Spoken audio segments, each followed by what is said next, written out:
Hello, my friends. Welcome back to Garhdo Goes Geek.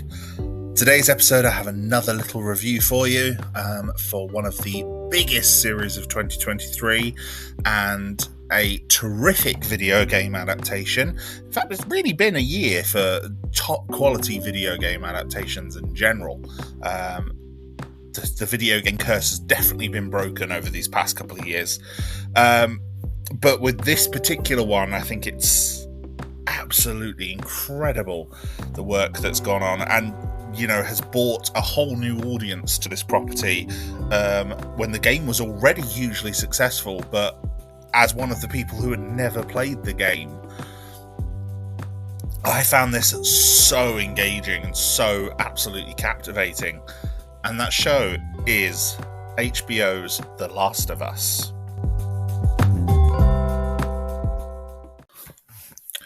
So, The Last of Us. Last of Us is a horror game based on, well, I suppose you'd describe it more as an action-adventure game, although there are elements of horror in it, and definitely a horror tone towards the whole thing.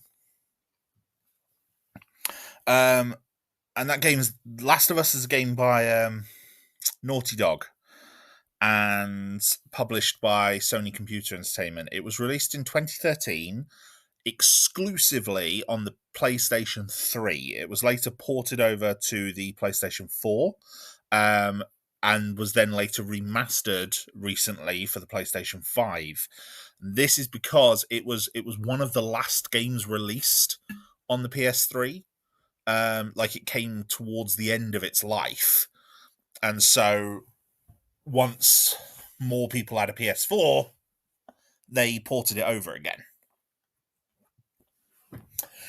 And the game is very successful. It's always generated huge acclaim, critically and commercially, and led to sequel. But this isn't a series that has been milked in the same way that something like Assassin's Creed or Call of Duty or other big blockbuster franchises have been. It only has a single sequel, which was released in 2020, called The Last of Us Part 2.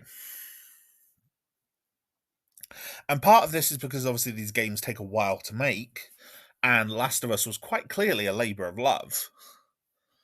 This is a game that had taken some time before it was released in 2013. But even then, that gap of 7 years is not common in video games.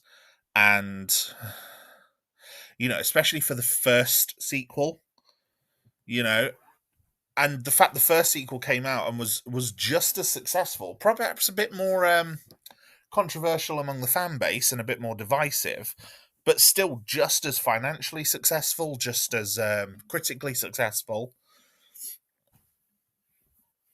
So it's a series that has done well and is very, very story driven.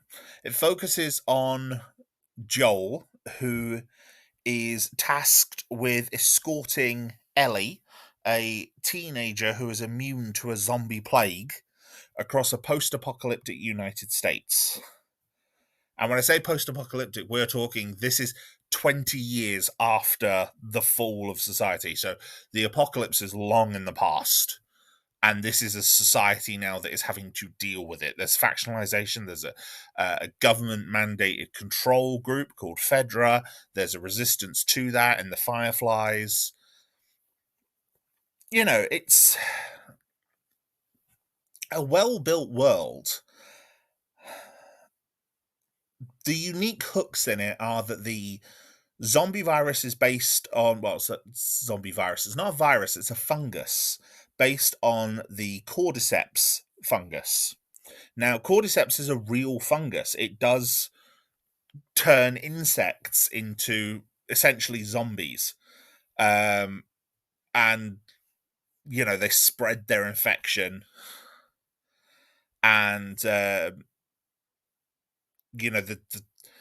cordyceps will turn them and make them flower and create new spores to infect more insects. Sometimes it'll make these ants that are infected climb up to the top of tall grass so they get eaten by predators, so that the cordyceps can then go on to infect the predators.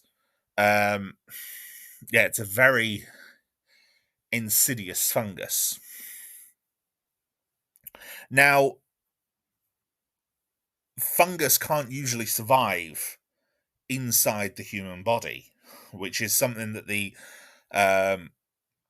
is pointed out in the first episode, in the opening of the first episode, which is that the internal body temperature of the human body is too high for fungus to survive. This suggests a world where that restriction has been overcome as a part of evolutionary adaptation due to climate change. And the opening scene that of the show that drills that in is perfectly chilling and haunting. John Hannah, who's playing the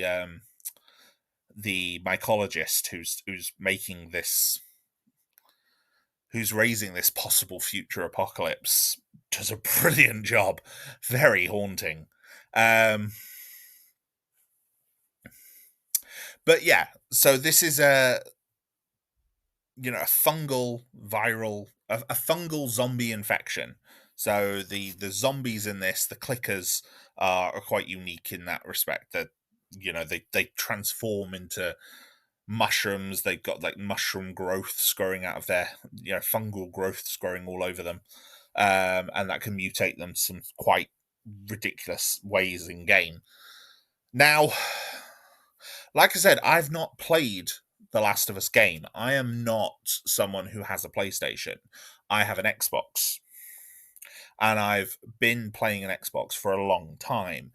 The reason I've stuck with the Xbox the Xbox system, is because that is where my games are. That is where the franchises that I've been interested in have been, generally. And as a result, I had the Xbox 360 rather than the PlayStation 3. I then got the Xbox One. I moved on to the Xbox Series X. So as a result, I've not played any of the last three generations of PlayStation 3, 4, or 5. And as a result, I've not played The Last of Us. But even then, I'll admit, I kind of wrote The Last of Us off as a game, because nothing I saw from the footage made me think it was anything different to the sort of generic zombie game that I've seen a dozen times before. I quite like zombies in fiction, but in video games, they are quite overdone. And I think part of that is because they are just a guilt-free enemy. And so you have a lot of games where you are killing zombies, Dead Island, Left 4 Dead, the Call of Duty Zombies mode, Dying Light is a new one as well, plus all the zombie enemies that you get in games like Doom. Zombies are everywhere in gaming. they're so common. Most Resident Evil as well. So many games have zombies in, and it's quite an overdone thing to fight zombies in games, to go after zombies with guns. And Last of Us, from the gameplay I saw, did have the other element of dealing with humans, but the way those scenes were shown in a lot of the trailers, or a lot of the ones I saw at the very least, didn't make it look much different to something like The Walking Dead, which was also doing the same sort of, bickering and infighting between human factions. And I kind of wrote the game off from that, because that sort of politics and that sort of struggle is really interesting to me in zombie fiction. This is one of the things that's been sort of classic to zombie fiction since the Romero films, since Night of the Living Dead, because his films have factions that are opposed and that fight and clash with each other. So it's always been something that's hard baked into the zombie genre.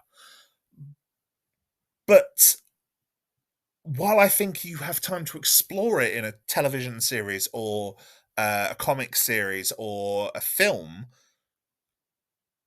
games don't really work like that because of the restriction of the medium.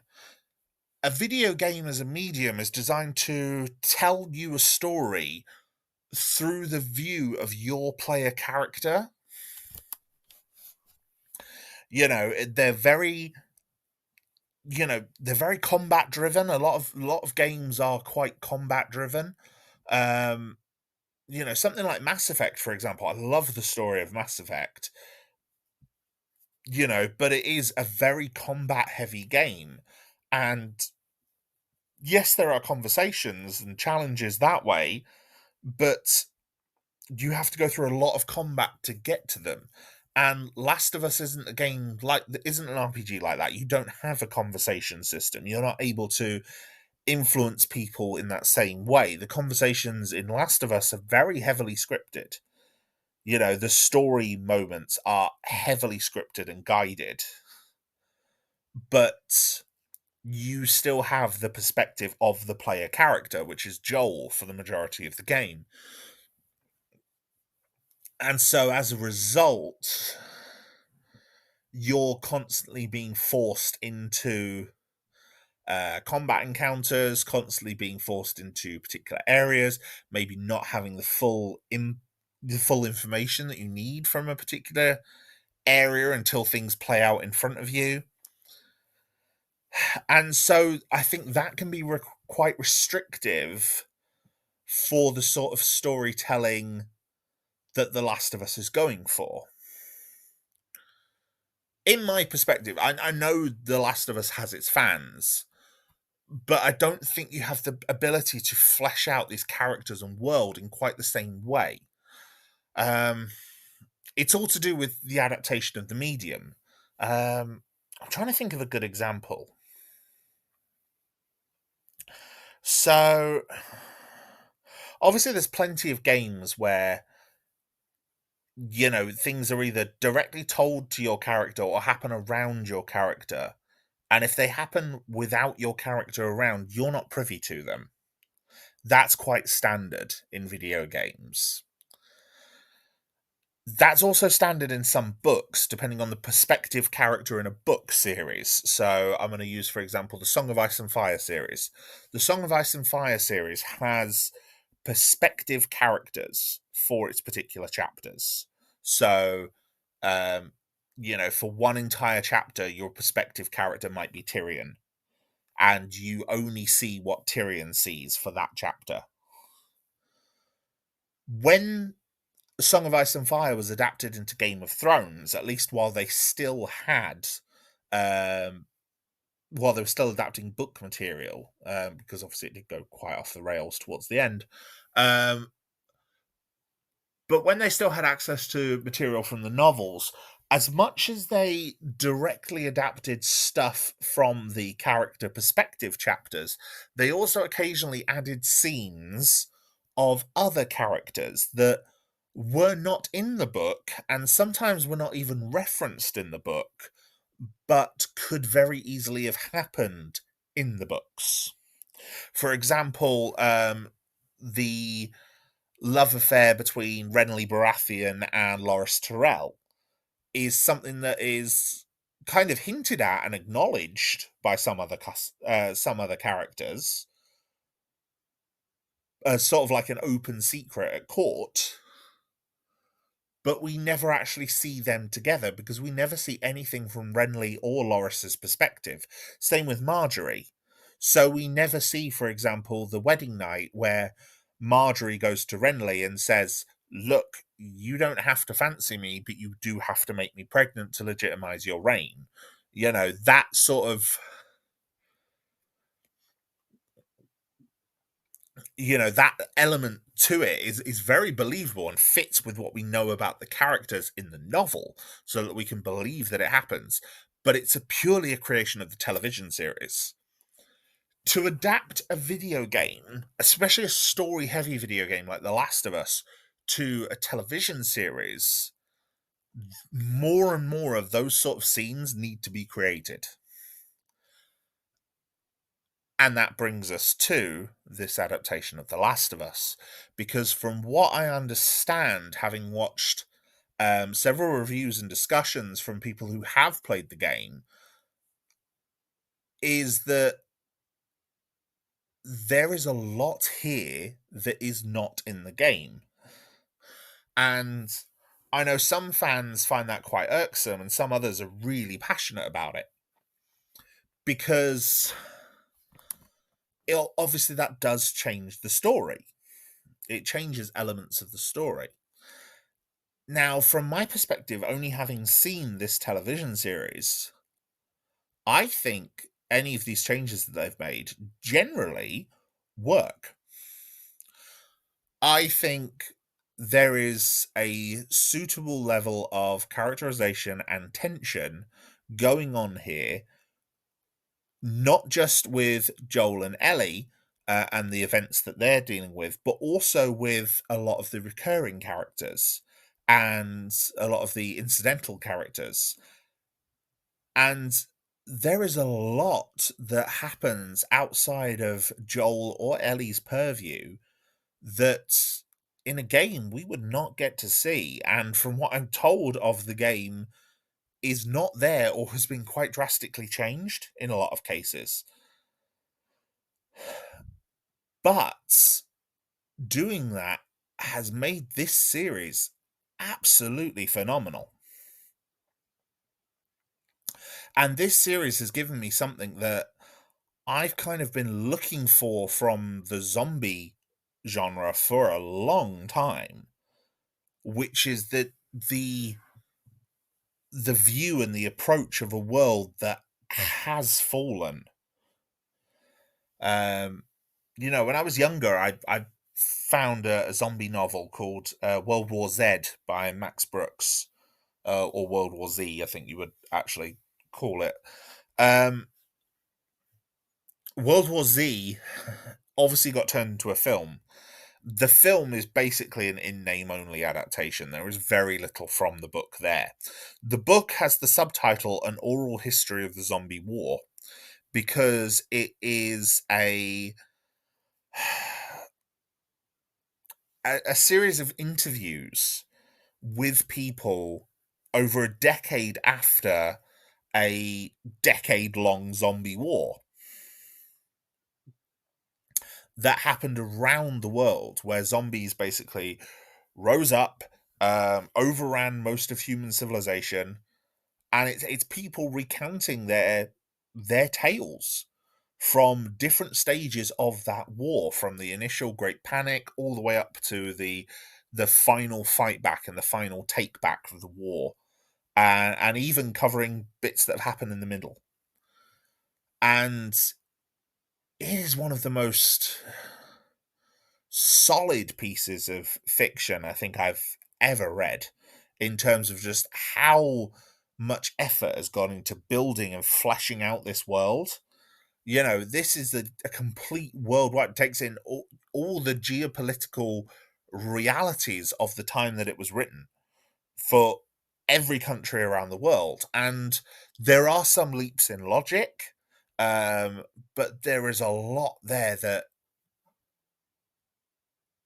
fits really nicely, really, really well. Um, but it's dark and it's grim. But I also really like that it is a world so far past the initial outbreak. This is one of the reasons why I also quite liked a lot of the later Walking Dead comics, where and the series as well, where it is several years afterwards. And it's like the zombies are still around, but they're kind of incidental now compared to everything else that's going on. The Last of Us has elements of that, in that the the main struggle is for the human groups, the isolated safety zones. um they are they are safe in theory. um the quarantine zones are safe. They're being protected by what's left of the government, what's left of the government forces. The people are looked after, they're fed, they have work. There is a society, a functioning and very demonstrable society, and you're able to look and see how this works very, very easily. But unlike some of the other things I've mentioned, where the zombies are more of an obstacle to overcome, the clickers in this, as the cordyceps infected become known, the clickers in this are still terrifying. They are a genuine threat, because sometimes in, for example, The Walking Dead, the zombies don't seem as threatening as some of the human groups that the survivors encounter. Obviously, there are exceptions, like the giant zombie horde that lands on Alexandria. But the clickers, like even an individual clicker in this, it's a significant threat. And you feel it. And it's like, in the game, you'd be dealing with tons of these things. So they would lose that threat. But in a series where it's just one or two that our cast encounter in the first couple of episodes, wow, that keeps them significant. So yeah, this show gave me something I wanted in that respect.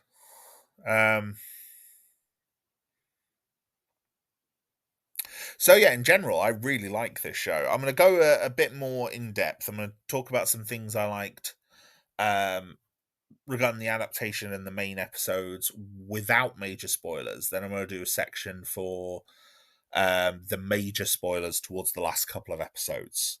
So I'm going to divide it into sections. So stick around if you want to hear some more of my thoughts in depth.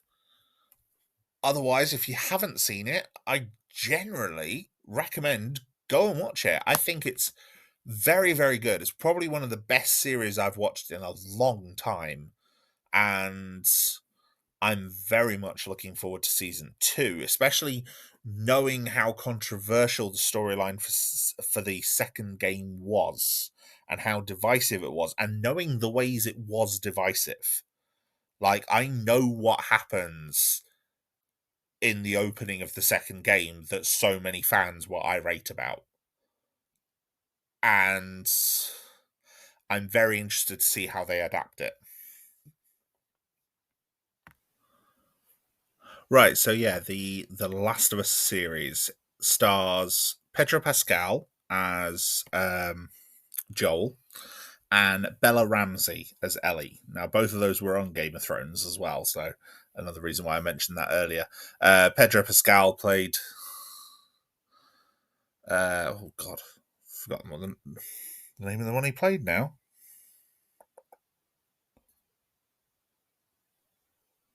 The Viper. I know it was the Viper. Can't remember the name.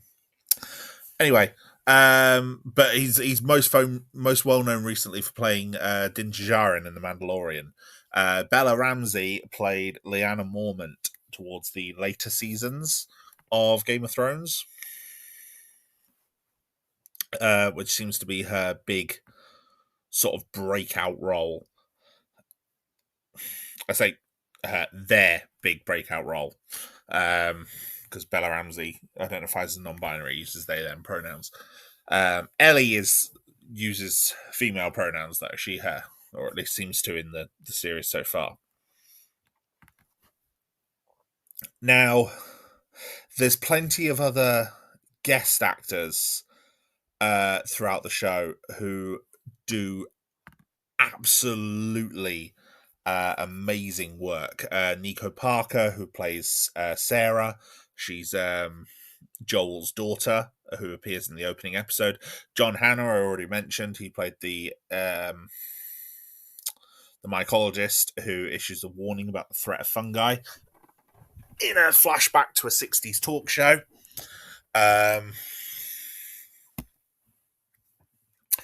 Gabriel Luna, who I know from Agents of S.H.I.E.L.D. as Ghost Rider, he plays Tommy, who's Joel's younger brother.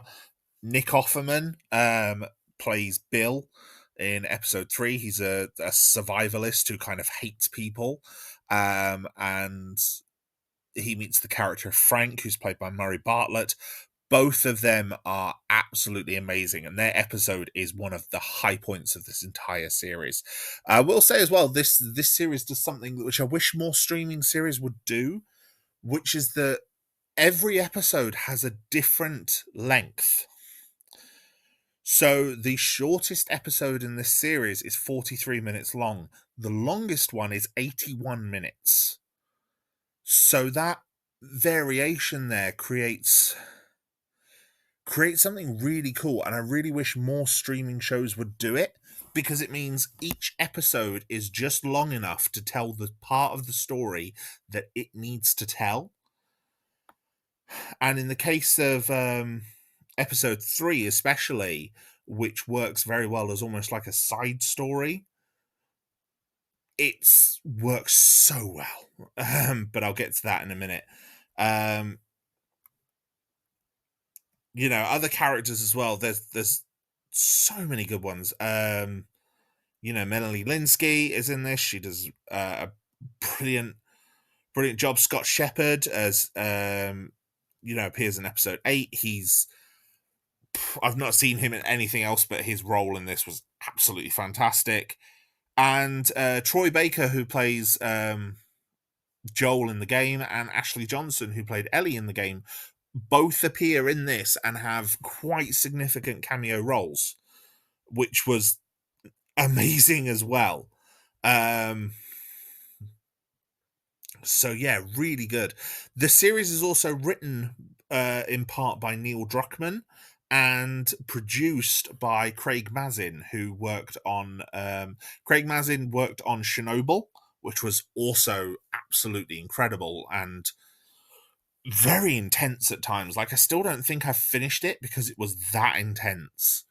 But Neil Druckmann, he's been the co-president of Naughty Dog for a number of years now, and the head of their creative team very recently. But he worked on both of the Last of Us games and wrote both of them. And there's also another name from the games here, which is Gustavo Santaolalla, who is an Argentinian composer who created the music for the two games as well. So this means that if you're a fan of the games, this shouldn't only sound like the games, but should also feel like the game in terms of how it's written. And I really wish more adaptations would do that. I don't think it's used any music directly lifted from the games, but obviously not being as familiar with the games, I'm not entirely sure if that's the case. I think it's more likely that tunes have been rewritten. But I know, for example, with the Sonic movie and the Mario movies, they do feel like they could have had a couple of needle drops from the games, Sonic especially, and it would have worked a lot better than some of the music we actually got in the movies. But that's just my opinion. So the fact that this sounds like the game, having heard some of the music from the game before, and this sounds like the game, that really works for me. Now, we're introduced to the characters of Joel and Ellie quite early on in the first episode. The first episode is one of the longer ones. It's called When You're Lost in the Darkness. It starts in 2003, where we see the cordyceps outbreak. And I know there's a playable intro to the game where you do play as Sarah, but this episode does all of that opening prologue from the game, but also does some other stuff beforehand, all from Sarah's perspective. And as a result, we get a real good look at this world and, what is happening, what is going on with this outbreak, the build up to it through her. and that worked really well for me. And then she's tragically killed and ends up dying in Joel's arms. And then we fast forward 20 years later, and Joel now lives in a quarantine zone in Boston, managed by Fedra, which is a Federal Disaster Response Agency, I think. And Joel's there, and he does a lot of odd jobs. Joel is basically very, very mercenary. Like, we see him working as a smuggler and like getting stuff in under the radar through guards, but also he just takes like any job going provided it pays, and like, oh, the opening scene where they're burning bodies and one of the bodies is a kid and someone else can't touch it, and Joel's just like, yeah, okay, I'll deal with it. It's He's a very broken, very jaded person, and like I said, very, very mercenary. And that comes across quite strongly in this first episode. Ellie, meanwhile, is being held by the Fireflies. The Fireflies are essentially a resistance group against Fedra control, because Fedra basically operates these quarantine zones under martial law. So the Fireflies have been appearing in chapters in every quarantine zone across the country. And they're trying to sort of like go their own way to prove that they can do better, essentially, than Fedra. Now, they have Ellie. Ellie is a teenager, and they have her in a room under guard because Ellie is infected.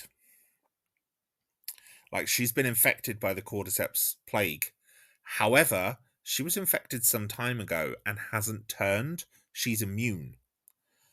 And that is giving the Fireflies hope. And through a series of circumstances throughout the first episode, the Fireflies end up with no one to turn to get Ellie across the country, except for Joel and his partner Tess. And Joel, because of his own needs, is kind of forced to agree. And as a result, they end up fleeing and leaving the QZ in Boston and trying to get across the country. So yeah, it's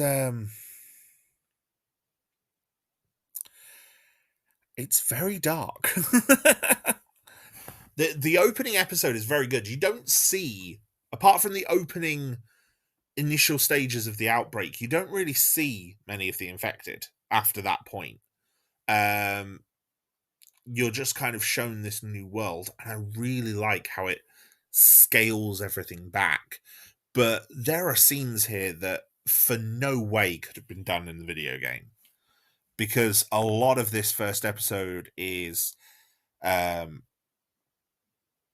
subtle character moments and small bits, and it's very engaging to watch as a TV show. I don't think it would be very engaging for a player in a video game, especially after the intensity of the opening. But it's because there is some sort of, obviously, adjustment to this new world that we're dropped into. You know, this is 20 years after the outbreak started. You know, someone like Ellie grew up post-apocalypse. You know, she's a teenager who was born and grew up post-apocalypse. That's the sort of length of time we're talking about here. It's a whole generation that now exists post the end of the world. That's crazy. And that's not something I can think of as having been done in much other zombie fiction. Hell, much other fiction in general. There's a lot of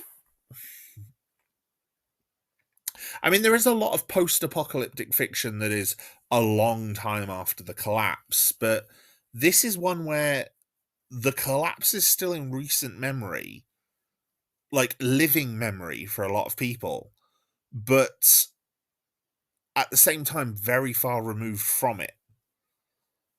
And I don't know. I mean, it's definitely something that does exist. You know, there's bound to be countless works of fiction out there, but it's not something I've seen done to this scale, to this wide of an audience. Like, this is an HBO series. This came out on HBO Max. It was definitely one of their flagship series that they were pushing for the year. You know, this is a big production. And, you know, I've not seen. You know, and this show went on to be, you know, it's clearly had a ton of money poured into it to make it in the first place. Like, this took over a year to make, I think. Um, you know, well over a year to just like film, never mind all the post production work and the pre production work before that. So this took a long time. This is one reason why we're not expecting season 2 anytime soon, because it's going to take time to film. Um, so to see something on this scale of production that does this kind of setup and does it this well as well is very, very good. I've enjoyed the heck out of it, and this first episode is great. Like, the opening half hour or so of the episode is all focused kind of pre pandemic, you know, pre apocalypse. Um, you know, the day it all happens, the day of the panic, the day of the outbreak with Joel and Sarah, and for a lot of it, the focus is completely on Sarah. But it's very different to a game in that we're not playing as Sarah, so our perspective is much broader than just the character's own focus. So while Sarah is present in a lot of those early scenes, there's also things that we see as an audience that she does not, which just creates this strong ramping tension as you kind of know something is going to happen, but you don't quite know what.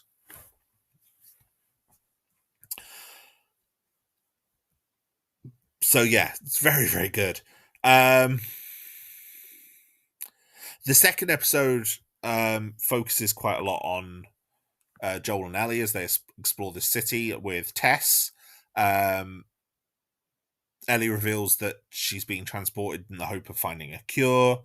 They discover that the city is like filled with infected, you know, filled with the clickers, and we reveal that the clickers are blind, but have obviously incredible hearing and are quite dangerous.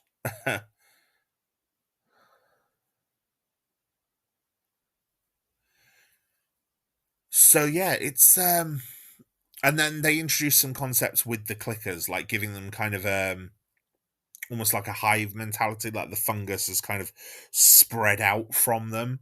Um and they can all kind of interact with like a fungal network almost. So that it's like when something happens to one of them in one area, the others can kind of respond to it. I don't know if that's accurate to the game. I don't know if it would be purely because of gameplay restrictions, but it's very, very cool for this series. And the episode kind of builds up to its first clicker very, very well. Like, this is one of the shorter episodes, but it's still a significant portion of the runtime before we see a clicker. And when we do, it's just one, and it's very dangerous. You know, it bites Ellie and bites Tess. Ellie heals, Tess doesn't. So, yeah, very dark. The third episode is Long, Long Time. Long, Long Time tells a brilliant side story. Like, this episode, I think, even on itself, is being nominated for awards, and I really, really hope it wins some of them because it's thoroughly deserving. It's one of the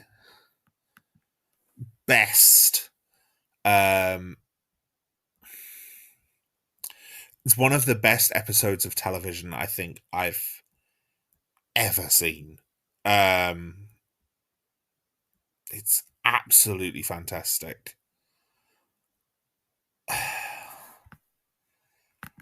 And it's one of the longer episodes as well. In fact, I think it might even be the longest episode. And the director, I'm not sure if it was the director or Neil Druckmann, said that there was actually like a 2 hour cut of this episode. And I'm like, just release it. Just cut it as a movie. Just give me Bill and Frank's story as a movie and just let me watch that. Because there's other stuff in this episode apart from Bill and Frank, but the majority of that runtime is Bill and Frank and the life that they build together as a gay couple in the apocalypse. And it is absolutely lovely. It's one of the most, like I said, it's so touching. It's one of the best love stories I've seen in a long time. The two of them are together for 15, 16 years, and we see how they end up together, how they, how their relationship first forms, some of their fights, some of their arguments, how they, how they grow food, how they share music. Frank is like, sorry, not Frank. Bill is this paranoid survivalist who has kind of fortified his neighborhood to keep himself safe after a mandatory evacuation. Like, Fedra evacuated everyone from his neighborhood except for him. He was in his bunker underneath his house because he didn't trust the government.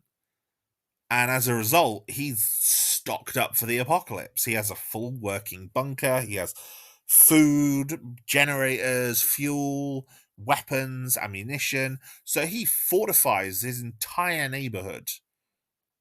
He is ready for anything. And then Frank stumbles into that. And they fall in love. And it's just beautiful. Absolutely beautiful.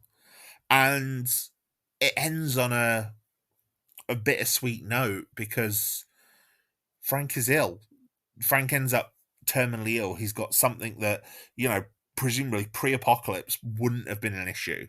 Even if they went to Fedra now, it would still be trouble and probably still be fatal. But the fact they don't want to go to Fedra, they want to stay where they are with the life that they've built, the house that they've built, the strawberries that they've grown. Because at one point, Frank trades a gun for strawberry seeds. And then the sheer joy in that scene where the two of them are eating strawberries that they've grown themselves. And Frank decides he wants to marry Bill. He wants to have a really good day. And then he wants Bill to assist in his suicide. But Bill kills himself as well. And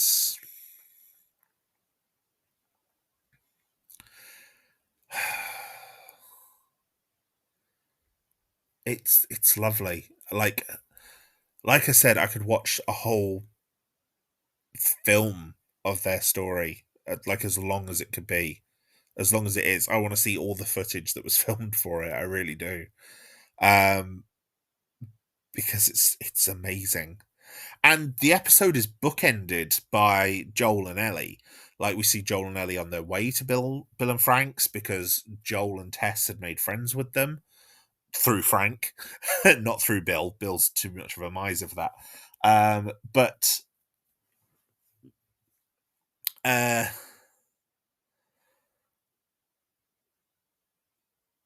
but yeah, Joel is heading to them because he needs their help. He needs their supplies. but they arrive too late. They arrive after, after the two of them have engaged in their suicide. Probably not long afterwards as well, judging by the framing of the episode. But yeah, absolutely fantastic episode. Does very little to advance the sort of overall story of the episode, but of the series, but in its own right, as an episode, just absolutely fantastic piece of television. And it carries on from there. They end up in a car, they travel, they end up in Kansas, they end up um trapped with some survivors in a Firefly controlled area. um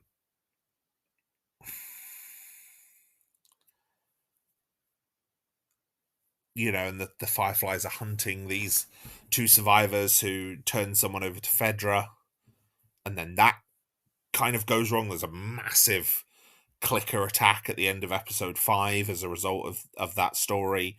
And the character of Kathleen, who's played by Melanie Linsky, she's absolutely fantastic in this. She's very soft spoken, very outwardly sweet, but so fierce and so terrifying, and cruel in a lot of ways, because the two people that she's hunting are children. Henry and Sam. They are, Sam especially is young. Um he's young and also dumb. Like, he is mute, so he communicates using like a writing pad. But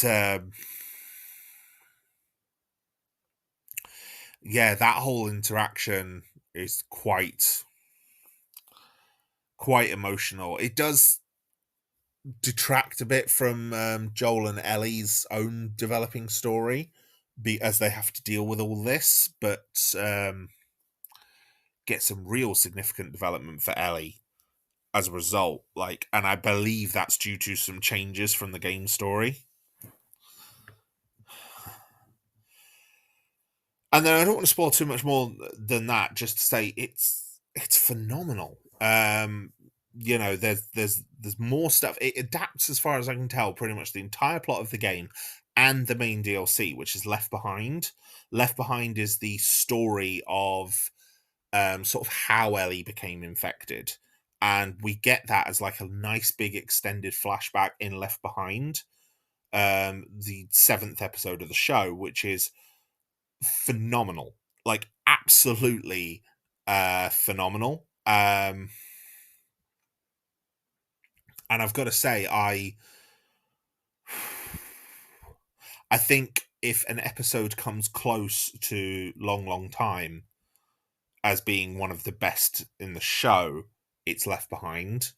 And Craig Mazin and Neil Druckmann both wrote between them wrote every episode of the series. They've got joint credits on the first and final episodes. Neil Druckmann has a sole credit on Left Behind, and Craig Mazin has sole credit on every other episode.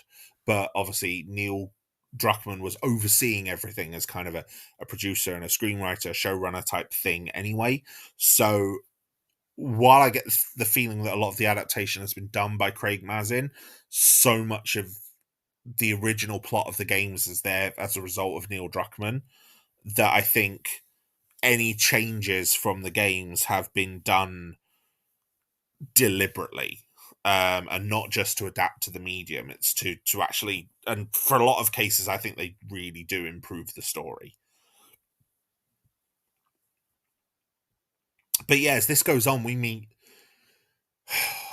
so many characters. We get to meet we meet Tommy, who's Joel's estranged brother, who's living in another settlement, and we get to meet him in one of the episodes. They're filming in like winter in Alberta, so it's snow on the ground. There's this deadly looking weather conditions, but phenomenal countryside. Like America and Canada have some absolutely beautiful countryside, because there's large swathes of it that are just virtually empty. So it looks incredible. And so seeing that sort of stuff where it's filmed, really impressive. There's another survivor group in episode 8 with some very interesting characters in it. And then obviously then you get to the final episode where they finally get to the Fireflies, and oh,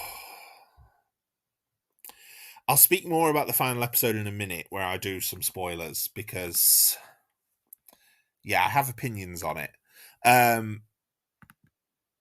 But generally this is just a phenomenal show. Like this story is really solid, really well done over the course of these episodes. These episodes are fantastically well made. You know, so much of this is just people on top of their craft, and like the set and location dressing and the CGI work that's been done, to make these areas look as empty as they do, absolutely phenomenal. Like the view of like broken downtown Boston with like skyscrapers that have fallen over into each other and stuff looks incredible. Absolutely incredible. And you know, everything's overgrown. Yeah, it's really well done. I've not seen a post-apocalypse that looked quite this good since perhaps I Am Legend was probably the last one where it was just you know, you were watching I Am Legend and New York was just completely overgrown. It's that level, but like all over America. But at the same time, there's also still these very strong pockets of civilization as well. It's a really interesting vibe for the show, and I really kind of dig it. But yeah, incredible show. Really well done, really well made. Some fantastic pieces of television here. Right, I'm going to discuss some of the end spoilers for The Last of Us Season 1 now, because I'm going to discuss it here because I don't think there's any other time where I'm going to talk about this series again in the near future. So it's not like some of the other films and series that I've done reviews for, where it's like I might talk about it again in the future. I don't think I'm going to be talking about Last of Us again until season 2 comes out and is finished. So this is where I'm going to talk about the spoilers for season 1. So, you know, the main plot ending is, as far as I can tell, the same ending from the game. It's presented very differently in the show because obviously of the change in medium and the change in perspective. I think it's portrayed somewhat better here, although I don't think the justification for what happens is as good necessarily as what I've seen from the game. Because what I've seen from the gameplay, in the research I've done after watching the show, is that this was built up a bit better in the game than it was in the show. Now, so the spoiler is they arrive at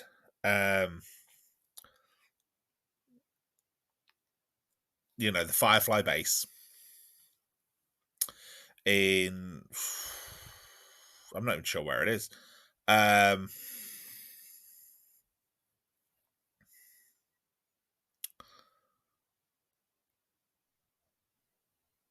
yeah, no, I'm not even sure. Um but yeah, Joel reveals to Ellie that after Sarah died, he attempted suicide and missed. And he's got a scar on his head as a result. Um, and that bit was quite poignant in and of itself. But there's also the suggestion that he's kind of healed some of those wounds, and the implication that the reason why some of those wounds have healed is because of this relationship he has with Ellie. And in part of this is that the last few episodes have been quite traumatic. Joel was actually ended up wounded, infected. Ellie had to do what she could to try and help him, including making a deal with a very dangerous group to get the drugs that, the penicillin that she needed to actually treat the infection. But obviously that almost left her vulnerable, almost left her at the mercy of someone quite despicable in David, who almost forces himself on Ellie, almost kills her, wants to kill Joel. And obviously that particular episode seems to have been very, very traumatic for Ellie. Like, when Joel finds her at the end of the episode, she is traumatized. She lashes out at him because she's still in that fight or flight panic mode, and it takes her a good few minutes to realize that it's actually Joel trying to comfort her and not someone else. And phenomenally acted, by the way. Like, Bella Ramsey knocked it out the park that episode. That episode was absolutely fantastic. When We Are in Need, it was called. It was the 8th episode of the series. Absolutely brilliant. In fact, Bella Ramsey really has impressed me in this series. Their acting work in this is phenomenal. Like Left Behind and When We Are in Need, the 2 episodes that really focus on Ellie. One in the prequel, showing how they got infected when they were growing up with Riley, and When We Are in Need, where they're at the mercy of David. Fantastic. Yeah, Bella Ramsey did a great job here. But yeah, the implication in the final episode, Look for the Light, is that Joel has kind of, because of this relationship that he's formed with Ellie and this real kind of care that he has for her, it's kind of helped to heal some of the guilt almost that he has um over Sarah's death. But unfortunately, this is where things go wrong. They get captured by the Firefly soldiers, and Joel awakens in a hospital where Marlene, the leader of the Fireflies, who originally gave him the mission to get Ellie across the country, explains that the doctors are preparing Ellie for surgery in hope of developing a cure. Because they believe that because her mother was bitten while giving birth, that something that we learn in a flashback at the start of the episode, where the mother is actually played by Ashley Jensen, the voice of Ellie from the games, which I thought was absolutely great, by the way. Yeah, Ashley Johnson, sorry, not Ashley Jensen. Ashley Jensen's someone completely different. But yes, Ashley Johnson, who played Ellie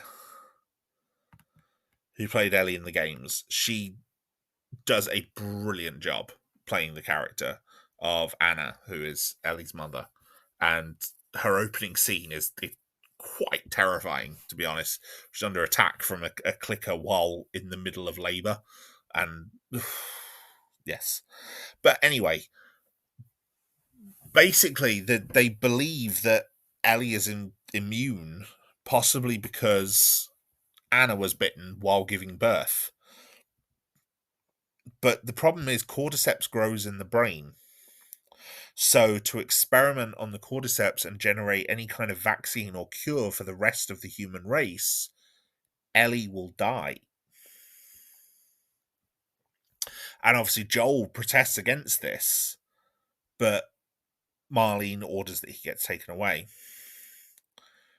He proceeds to escape and goes on a rampage, killing all of the Fireflies, including anyone who surrenders to him and Ellie's surgeon, and takes Ellie while she's unconscious out of the hospital. And this, for me, all happens very quickly. Like, this episode is one of the shorter ones, and it means that a lot of this feels very rushed. And I suppose part of the problem is we don't have any insight into Joel's own thought processes. And obviously, I think it's told a lot better than what I've seen from the gameplay, because the gameplay, you're having to make that decision. You're having to hunt down all the fireflies. Whereas, in this, it just kind of happens. But, and I get why Joel is doing what he's doing. Joel's whole thing is he is very self-serving. Like I said, he's mercenary. This is kind of presented very early on about his character. He is now dependent on Ellie in the same way that he was dependent on well, not quite in the same way that he was dependent on Sarah originally, but the he has a line in the first episode where Tommy says something to him, and Sarah kind of jokes and says, see, he loves you. And Joel says, no, he's dependent on me. It's not the same thing.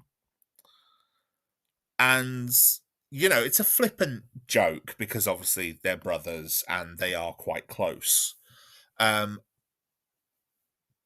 we see that Joel is dependent on Sarah in that opening. Sarah's the one that wakes him up. Sarah's the one that goes and gets him his birthday present and looks after him. Like, she does more care for Joel than Joel kind of does for her at times. And that's quite telling. And his relationship with Ellie isn't the same. Like, he's definitely the more protective one, but his mental state does seem to depend on Ellie in almost quite a toxic way. And once he realizes that she's going to die, he kind of instantly makes the decision that he can't allow that because he can't lose her. And like I said, it's very self-serving because in doing that, in attacking the fireflies and in preventing that, like I said, I don't want Ellie to die myself, but if her dying creates a possible cure for a plague that has almost wiped out the human race, you have to kind of do the math on that, like the infernal calculus, because it's like that's a real needs of the many over the needs of the one kind of situation. And yeah, it's horrible, and I'm not sure I could live with myself afterwards. If it was someone that I'd grown that attached to, say if it was one of my kids, for example, I don't think it could be a decision I could possibly live with. I might end up taking my own life afterwards. But it's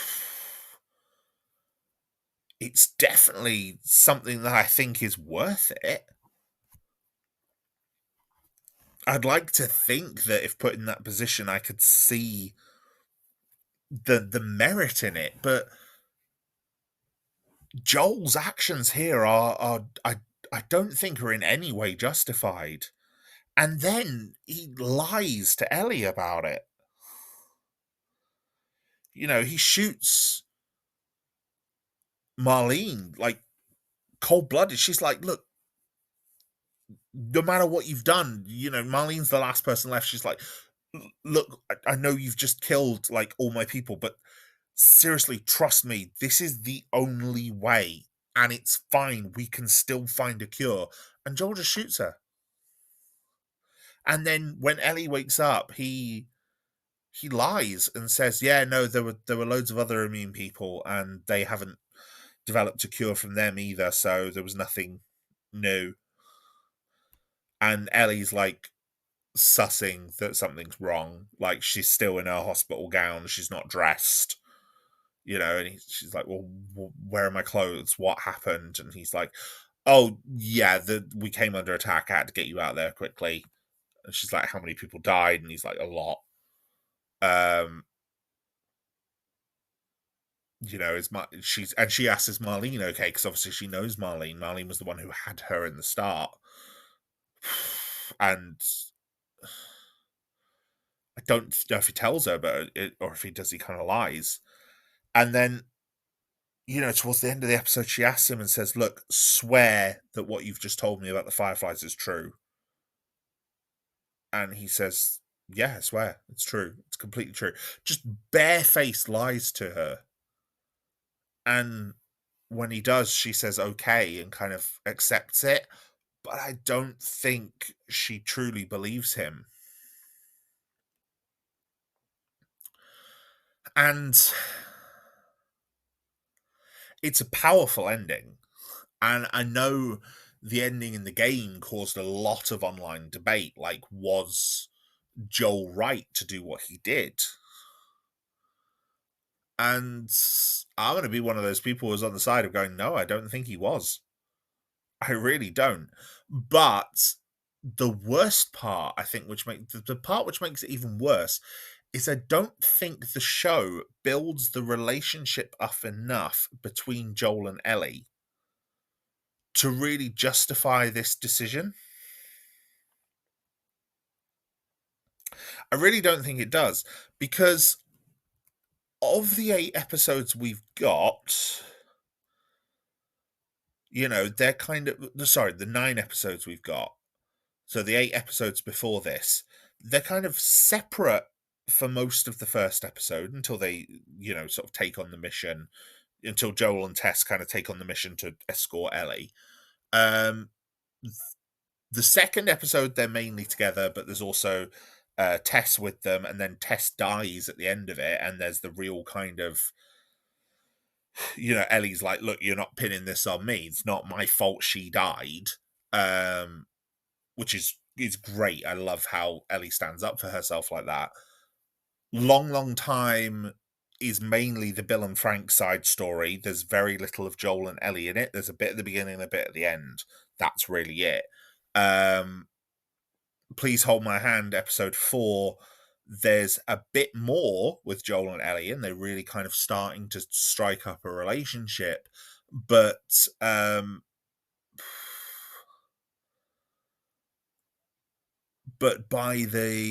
there's a lot of the episode that also takes place exploring Kathleen and her Firefly group and the cordyceps under the city of Kansas, and her hunt for Henry.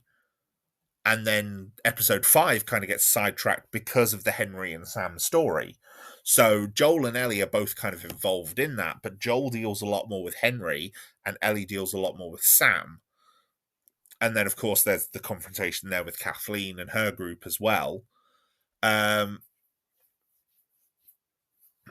Episode 6, Kin, there's quite a bit more with Joel and Ellie, but again, there's a lot of stuff with Joel and Tommy, and then Ellie and Tommy's wife Maria. So again, not quite as much between the two of them. Sort of discussion about their relationship and what's going on between them, and how they've bonded over the past few months during their journey. But for a lot of it, it's through other people. It's not them together. And then Joel ends up wounded at the end of episode 6, which means episode 7, Left Behind, is pretty much the Ellie and Riley flashback. Episode 8, again, there's the connection between them, but they do end up separated for a large part of the episode.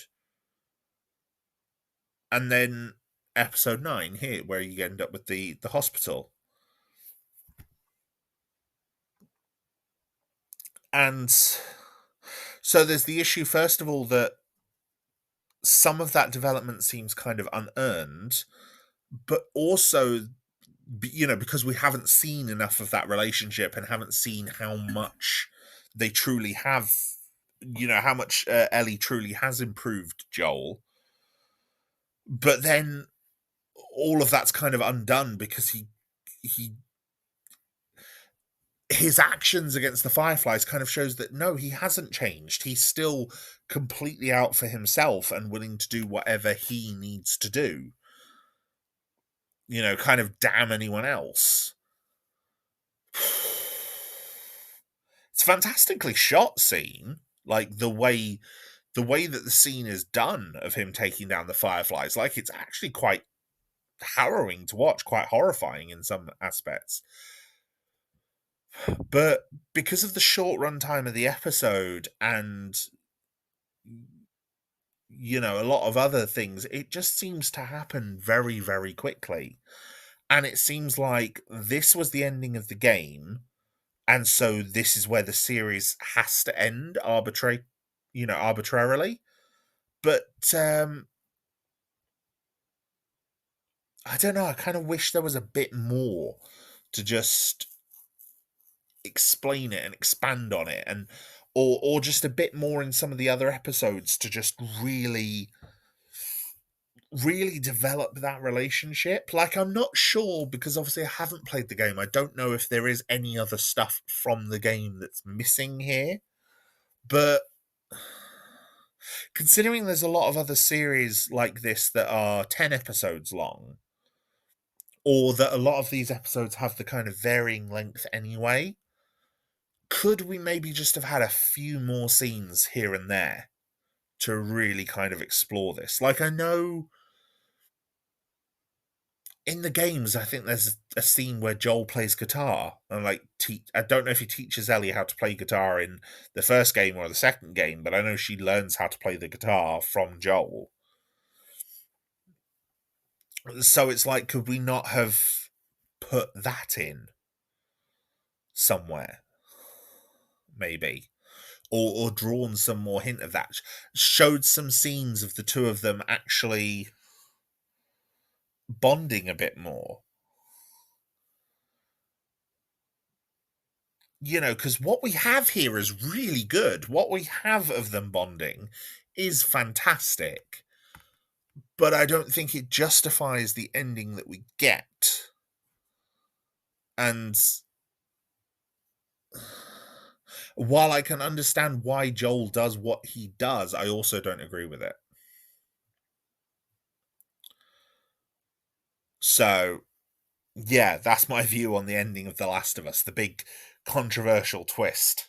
And obviously anyone who has played the games, especially the second game, sort of knows how that ending from the first game impacts the second game. And I completely understand it. And even from knowing the story of the game, I completely understood it. I'm like, yeah, I think that the big thing that a lot of people don't like in the second game is entirely justified because of the story of the first game. The ending of the first game and how that leads into the story of the second all makes perfect sense to me. So yeah, that's my view on The Last of Us. So thanks for joining me again to listen to me ramble on another series. I quite like doing these little reviews. It's given me a chance to do the sort of shows that I wouldn't normally tackle, because a lot of the things I'm doing in reviews are films or shows that I might watch because they're appealing to me and to my own interests and my own fandoms, but they're not necessarily something that I'm sort of planning, because obviously my main episodes tend to be a lot more focused. And this was a show that, for example, I had a curiosity about. I was going to see anyway, so it's like, well, while I'm seeing it, I may as well record an episode and share my thoughts on it, because it's worth discussing. And obviously I have things to say about it, regarding the adaptation and other things around it that create more than just a review of the show, but create an actual piece of content on its own that I think, is something worth saying. The Last of Us prompts the things I review usually prompt some sort of discussion in my brain, or they're just things I want to bring attention to. This is the former rather than the latter. When I'm reviewing something like Mutant Mayhem or Spider-Verse or Dungeons and Dragons, it's because I want to bring attention to it. It's something I think is worth watching. When it's something like The Last of Us, it's because I find myself with things to say about it. And, good and bad. There's a lot of good in The Last of Us. There's things I have issues with, but I still think there's a lot of good in those final 2 episodes. Like, the episode 8 is fantastic, and episode 9 feels a bit rushed, and I have some issues with some elements of it, as I've said, but what is there that's good is still really good. Like, the quality of this series overall is fantastic, and I'm really hoping they can capture lightning in a bottle again the second time with the second game. So yeah, I'm optimistic for this one. Especially intrigued because it's one of those where there really is no other content that they can explore beyond that. Like, there seems to be a trend at the minute for a lot of things to be kind of milked to death and turned into just endless content farms. Like, this is happening with Star Wars, Marvel, Star Trek, DC. The Boys has just had a spin-off with Gen V. Even Doctor Who, the new Whoniverse branding that they have, it's all very much kind of, let's turn this into content, let's give it its own thing, its own logo. And it reminds me a lot of the sort of cinematic universe things. Like, they're trying to turn things into their own IP. So, they're like a content and a brand on its own that is then owned by whatever company owns them. So, Star Wars and Marvel, Disney, Star Trek is Paramount, DC, Harry Potter, their Wizarding Worlds as it is, are Warner Brothers, and so on. Last of Us can only ever really be 2 series, because the plot of there's literally the 2 games. There's the first game and the second game. This isn't one that they can spin on endlessly. So, I mean, I understand the second game is a lot bigger. There's a lot more to it, and there's a lot of flashbacks in it as well, because it takes place a significant amount of time after the first game. But even with that said, I still don't think they can really draw it out too much. And I think it will just be the 1 season. And then this is done. And that's going to be quite unique.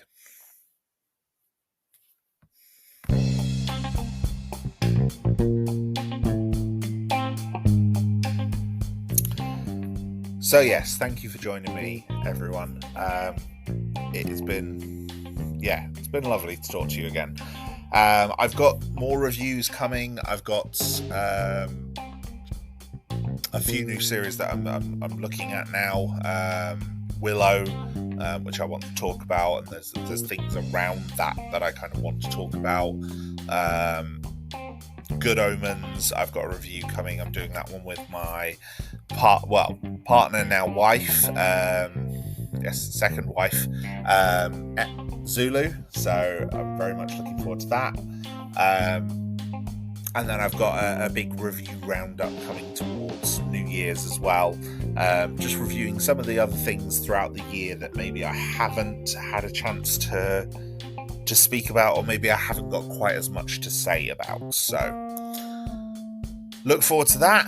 And then in the first week of January, we are looking at the Bloody New Year, because obviously that I thought was the best way to repurpose the planned Halloween episodes, and that's to do a bloody start to the new year. So that's what we're going to do. Bloody New Year. Should be a lot of fun. I'm really looking forward to it. I'm looking forward to discussing those films. And then I've got the first few episodes of season 5, which are all ready to go. They're going to be dropping very, very soon as well, in the first week of January. So stick around, there's lots to come on the podcast here. In the meantime, you all look after yourselves, you take the very best care of yourself, your physical and mental health as best as you can. You deserve it, you're all awesome. I love having all of you listening to me. I'm so grateful for every single one of you. You're all absolutely incredible. Look after yourselves until we meet again. Bye for now.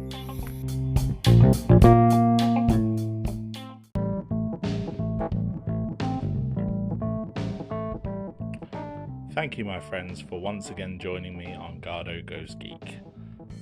Your continued support for this podcast means the absolute world to me, and I am grateful for every single one of you who stays and listens to one of my episodes.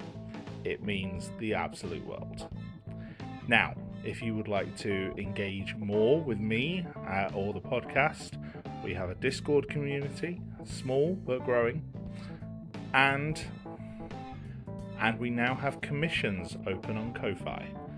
So if there's a topic you would like to see me cover, you can pay me to cover it. All funds will be used for legal purchase of the relevant items where I do not have them. Have a look on the link tree for more information. Until next time, look after yourselves.